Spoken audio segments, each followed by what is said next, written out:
जब से प्रदेश में बीजेपी की सरकार आई है, कोई ना कोई संकट उनके लिए खड़ा होता दिखाई दे रहा है। कभी आंदोलन हो रहा है और जैसे जैसे विधानसभा के सदन की शुरुआत होने वाली है, वैसे वैसे कई सारे मुद्दे प्रदेश में गरमा रहे हैं। फिलहाल अगर अभी की बात करें तो छात्रों के हित से जुड़ा हुआ एक मुद्दा है जो काफ़ी गरमाया हुआ है। सभी सोशल मीडिया प्लेटफॉर्म से लेकर सड़कों पर छात्र उतर आए हैं और अपने हक की लड़ाई के लिए बीजेपी से अब वो लड़ाई को आगे भी बढ़ा रहे हैं। उनका मानना है कि आरएएस की जो परीक्षा है उसको स्थगित कर नई डेट्स निकाली जाएं। और अभी फ़िलहाल हम खड़े हैं राजस्थान यूनिवर्सिटी में, जहां पर बहुत बड़ी संख्या में छात्र इकट्ठा होकर अपनी मांगों के लिए सरकार से गुहार कर रहे हैं। मेरे साथ कुछ छात्र मौजूद हैं, आइए जानते हैं उनसे क्या है उनका कहना, क्या है उनका विजन। मैं आपसे जानना चाहूँगी सर कि जो छात्र संघ चुनाव को लेकर काफ़ी सारी सुगबुगाहट देखने को मिली थी, पहले कैंसिल हुए, और अब आपको क्या लगता है कि दोबारा से छात्र संघ चुनाव होंगे, और होंगे तो किस तरह से होने चाहिए? देखिए, प्रशासन बहुत ढिलाई से ले रहा है इस काम को। छात्र संघ चुनाव करवाने चाहिए, ये विश्वविद्यालय के हित के लिए है। यहाँ के छात्रों के लिए आवाज़ उठाने वाला नेता होना चाहिए। कई काम विद्यार्थियों के हित में नहीं हो रहे हैं यहाँ, उनके लिए यहाँ छात्र नेता जरूरी है। तो जितने भी पॉलिटिशियंस होते हैं उसमें आधे से ज़्यादा की जो लाइफ शुरू होती है पॉलिटिकली, वो छात्र से, राजनीति से ही शुरू होती है। तो मैं यहाँ पर जानना चाहूँगी, जो छात्र राजनीति है उसके बारे में आप लोग क्या सोचते हैं कि ये एक फर्स्ट कदम होता है, पहला कदम होता है राजनीति में आपका आगे बढ़ने का? बहुत सारे ऐसे धुरंधर यहाँ से निकल कर गए हैं, तो आपकी क्या राय है? मैडम, जैसा कि राजनीति का प्रथम कदम होता है छात्र राजनीति, और इसे हम राजस्थान की राजनीति के पटल पे देखते हैं, विधानसभा में देखते हैं, तो हम पाते हैं कि काफ़ी जो लोग हैं, विधायक है, मंत्री है, मुख्यमंत्री है, स्वर्गीय बीरेन्द्र सिंह शेखावत जी हो गए, पूर्व मुख्यमंत्री अशोक गहलोत जी हो गए, कालीचरण सराफ साहब हो गए, राजेंद्र राठौड़ साहब हो गए, राजकुमार शर्मा जी हो गए, मुकेश भाकर जी हो गए। तो काफ़ी लोग विश्वविद्यालय की राजनीति से निकल के गए हैं। तो डेफिनेटली छात्र संघ चुनाव होना चाहिए, जिससे कि जो राजनेता एक मजबूती के साथ यहाँ से निकलता है, यहाँ छोटी छोटी समस्याओं के लेकर अवगत होते हैं। यहाँ जो राजनीति करेगा वो एक जिले की राजनीति नहीं करेगा, विश्वविद्यालय की राजनीति नहीं करेगा, अपितु मुझे लगता है कि वो पूरे राजस्थान की राजनीति करेगा, क्योंकि ये राजस्थान विश्वविद्यालय प्रदेश का सबसे बड़ा विश्वविद्यालय है। तो यहाँ हर जिले, हर कस्बे, हर गांव, हर ढाणी से छात्र आते हैं यहाँ पे।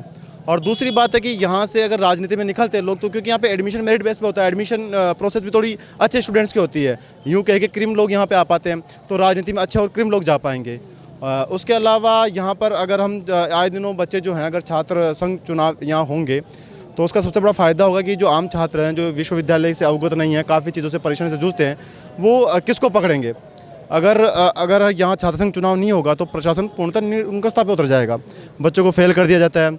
ये रिवोल्यूशन के नाम पे, एग्ज़ाम रीचेकिंग के नाम पे 700, 800 की एक फीस लगती है।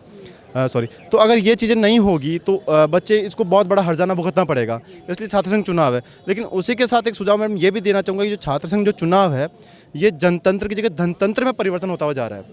तो अगर ये गाड़ी घोड़े, ये चीज़ें जितनी हो सके कम हो, छात्र राजनीति को लेके ही राजनीति चुनाव हो, यहाँ बाहर के लोग कम इन्वॉल्व हो, ये जनतंत्र धनतंत्र में ना बदले और आम विद्यार्थी चुनाव लड़ सके। यहाँ देखते हैं कि हम जो चुनाव लड़ना चाहता है उसके लिए मिनिमम रिक्वायरमेंट हो जाती है, फॉर्च्यूनर होनी चाहिए, स्कॉर्पियो होनी चाहिए, ये गाड़ी होनी चाहिए, वो गाड़ियाँ होनी चाहिए, तो वो चीज़ें नहीं होनी चाहिए। दूसरी बात, यहाँ जो एक मैसेज था छात्र चुनाव बंद करने का, वो मैसेज था कि यूनिवर्सिटी में आए दिन गुंडागर्दी हो रही थी, तो वो गुंडागर्दी नहीं होनी चाहिए। ये विश्वविद्यालय पढ़ाई का माहौल है। छात्र संघ एक बहुत ही स्वर्णिम अवसर मिलता है, जो अपना आगे राजनीति में भविष्य देखते हैं, तो उनके लिए अच्छा कदम है। लेकिन उसके साथ में गुंडागर्दी और नहीं होनी चाहिए, बाहर के स्टूडेंट अलाउ नहीं होनी चाहिए। ये डिबेट टोटली स्टूडेंट में होनी चाहिए। उसी के साथ एक सुझाव ये कि जब छात्र संघ चुनाव हो तो उससे पहले जितने भी छात्र प्रतिनिधि हैं उनके बीच में डिबेट होनी चाहिए कि हमारा ये मैसेज है, हम अगले साल में ये करेंगे। और इसके बाद में इनका एक टाइम पे वो भी होनी चाहिए, रीचेकिंग होनी चाहिए, तुमने ये हमसे वादे किए थे, इन वादों में आप कितने खरे उतरे हो। तो सुना आपने किस तरह से छात्र संघ चुनाव होने चाहिए, उन पर इन्होंने अपनी राय रखी। मैं आपसे जानना चाहूँगी, अभी मुद्दे की अगर हम बात करते हैं तो आरएएस की जो मेन परीक्षा है उसको आगे शिफ्ट करने के लिए छात्र अब सड़कों पर उतर आए हैं, मांग कर रहे हैं।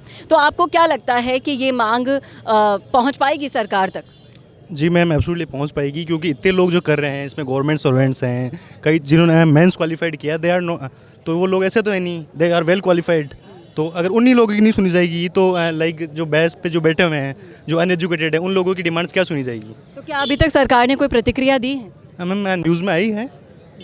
देखिए But न्यूज़ में तो आई है, officially लेकिन अभी तक कोई भी नोटिफिकेशन ऐसा कुछ देखा नहीं गया, बट होप कैसा कुछ आएगा। लेकिन उम्मीदें ये जताई जा रही हैं कि 19 जनवरी से विधानसभा का सत्र शुरू होने वाला है और ये सब जानते हैं कि जब भी विधानसभा का सत्र आता है तो हज़ारों मुद्दे, आंदोलन, सब तरह से आवाज़ें उठना शुरू हो जाती है और हंगामे की स्थिति हो जाती है। तो आपको क्या लगता है कि ये मुद्दा भी उस वक्त और ज़्यादा गरमाने वाला है? जी मैम, एब्सोल्युटली ये मुद्दा रहेगा, लेकिन डिपेंड करता है मैम, जो रिप्रेजेंटेटिव वहाँ बैठे हुए हैं अपने एमएलए, तो वो लोग कितनी बात वहाँ रख पाते हैं।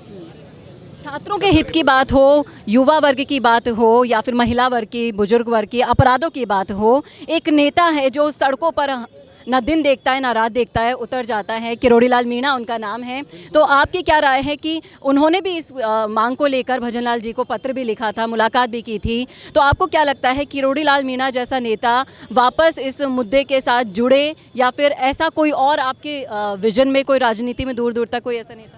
मैम, किरोड़ी लाल मीणा की तुम कंपैरिजन नहीं किया जा सकता, क्योंकि वो आप शहीदों के मामले में ले लो, चाहे आप हॉस्पिटल्स में इनके ले लो, चाहे कोई सा भी मुद्दा था, वो हर जगह हाजिर होते हैं, और चाहे टाइम आप रात के 12 बजे हो, 1 बजे हो, every time he is available.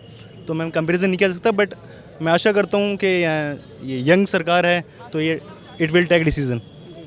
तो इनका मानना है कि सरकारों में युवाओं को ज़्यादा मौका मिला है और उम्मीद भी अभी युवाओं को है कि सरकार ज़रूर इनकी मांगों को सुनेगी और इन्होंने जो उम्मीदें जताई हैं उस पर खरा उतरने के लिए बीजेपी के पास भी एक बहुत सुनहरा मौका है यहाँ पर, क्योंकि आने वाले लोकसभा चुनावों के मद्देनज़र वो छात्र जैसे बड़े वर्ग को नेगलेक्ट नहीं कर सकती। क्या है आपकी राय? ये तो है हमारी, आपकी क्या राय है कमेंट करके बताइएगा कमेंट बॉक्स में। कैमरामैन करण शर्मा के साथ चेतना शर्मा, राजस्थान संवाद। अब आपको मिल सकती है लाइव चैनल में काम करते हुए पत्रकारिता की डिग्री। यूजीसी अप्रूव्ड यूनिवर्सिटी से मिलने वाली इस डिग्री के साथ आपको मिलेगा लाइव चैनल पर रिपोर्टिंग, एंकरिंग और प्रोडक्शन में काम करने का मौका। काम करने के साथ सीखना और 70% प्रैक्टिकल और 30% थ्योरी के पैटर्न से सिखाते हुए आपको एक पूरा कोर्स करवाया जाएगा। यही नहीं, यहाँ आपको इंडस्ट्री के हिसाब से ट्रेन करने के लिए आज तक सी न्यूज और कई चैनलों में काम करने वाले लोग लेक्चर्स देंगे। साथ ही परमानेंट फैकल्टीज भी इन चैनल्स और अखबारों में लंबा एक्सपीरियंस ले चुके लोग भी होंगे। इसके साथ ही टीवी, न्यूज़पेपर जैसे ट्रेडिशनल मीडिया की लाइव प्रैक्टिकल ट्रेनिंग के अलावा आपको यहाँ पर डिजिटल मीडिया और डिजिटल मार्केटिंग भी इंडस्ट्री नीड्स के हिसाब से सिखाई जाएगी। तो केवल रटना लिखना नहीं, बल्कि इंडस्ट्री जैसा टैलेंट चाहती है, उसकी प्रैक्टिकल एजुकेशन के साथ कीजिए मास कम्युनिकेशन और जर्नलिस्ट या मल्टीमीडिया एंड एनिमेशन की BVOC डिग्री।